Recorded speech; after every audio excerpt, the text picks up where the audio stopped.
So I feel like if I have to encourage an artist to become an artist, that person certainly shouldn't be an artist in the first place.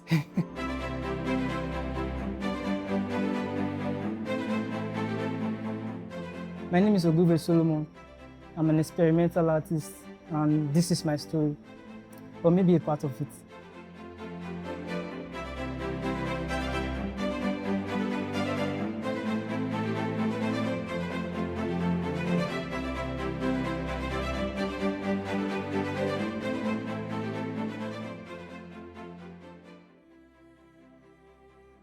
So tell me, how was the beginning like for you?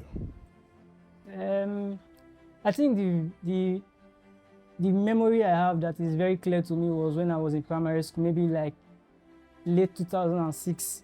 Yeah, late 2006 when I wrote my primary 6 exam. Between that span of getting an admission to secondary school and being at home, that's like 3 months. So I got myself busy doing some kind of stuff because previously I've been interested in the works of my classmates who were into comics work. They were very good imaginatively. They were very, very, very good. So I saw their works. I thought it's maybe Superman kind of work. So when I had those long time at hand doing nothing, I had a shirt, a t-shirt with a Mickey Mouse inscription, a Mickey Mouse portrait. So that was what I did to keep me busy. I took it, I made a drawing of it, maybe a little painting. Then there was a neighbor of mine who saw it. He was really impressed. He said, he was the first person who told me about like that art could be that could be a profession. I didn't see it as a big deal. So when my mom saw it, she was really impressed. In fact, she was overly impressed. So she encouraged me, took me to an art shop where she enrolled me to start doing art. And from there, it all started from there.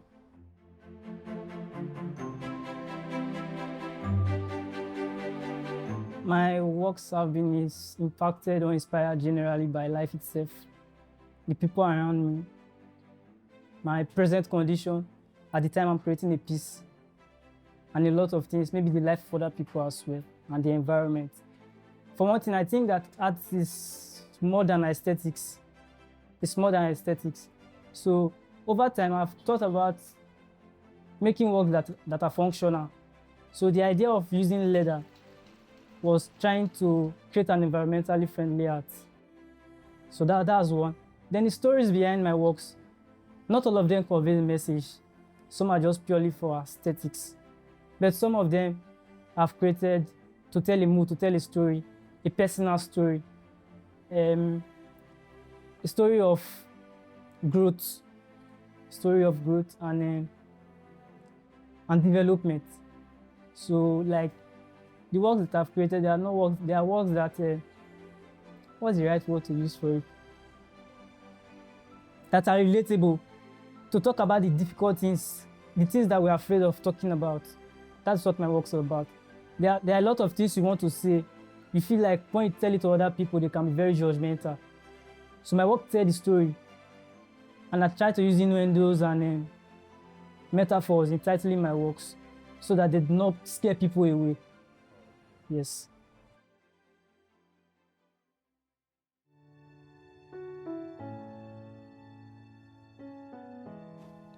So you started out as a painter. Now you fuse sewing machine and leather to create magic. Now that's something you don't see every day. So tell me, how was the transition from pigment to leather? So being a creative, I've done a lot of stuff. So before I went to school to study art, I was into photography for a couple of months. But the person I was with I wasn't really progressing the way I ought to have progressed. Then after some time, I went into tailoring. It was in the process of doing tailoring that I got admission to school. So I wouldn't say I'm a tailor. So when I was doing art, you know that phrase that says no knowledge is waste. I wanted to use all of them together. I wanted to use art, to use tailoring because they are all art, to create something meaningful. But At a point, there were hindrances, there were limitations.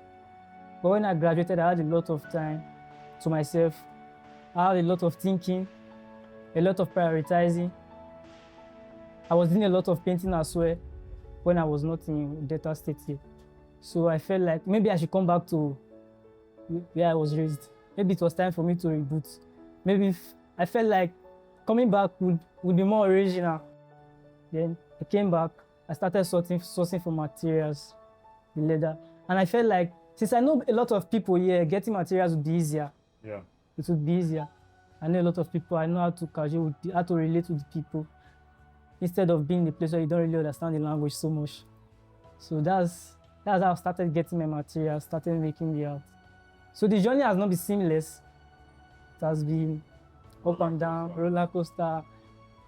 When I was in secondary school, I felt like I wasn't good enough anymore because I felt like my drawings were not taking the shape I wanted them to take. So at the time, I think from JS3 to SS2, I stopped drawing. I didn't draw anymore because there was a portrait I was working at home. It wasn't getting the kind of feel I wanted. Yeah. So I stopped. But as time went by, I asked myself, what do I really want to become in life? You know, when you're in secondary school, you see people talk about it. I want to become a doctor, I want to become a lawyer, I want to become a this, I want to become a that. But professional courses have never been my thing. You know?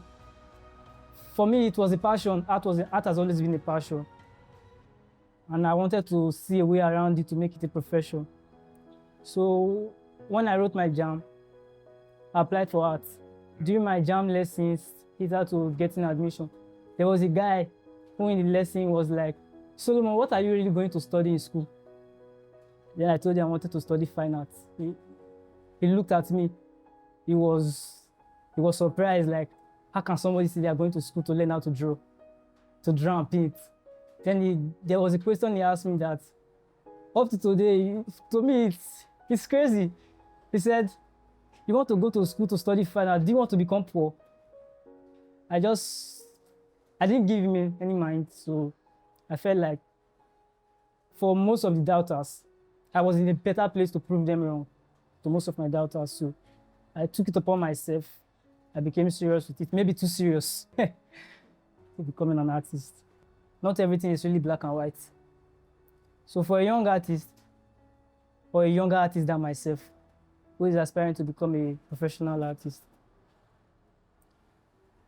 it has to start with passion. There's no amount of encouragement or advice you can give to someone who doesn't have passion for a certain thing. So I feel like if you have passion a lot for something, you should be able to do it, whether you're encouraged or not. That's how I personally feel, because most times I'm the one who encourages myself. Aside from the fact that my mom will call me and say, you have to pray, you have to do this, you have to do that. I look at the setbacks and I say, it's just one of those stories. A lot of greater artists, they have made these things and they have surpassed it. I'm looking at their stories as a source of encouragement. Okay. So I feel like if I have to encourage an artist to become an artist, that person certainly shouldn't be an artist in the first place.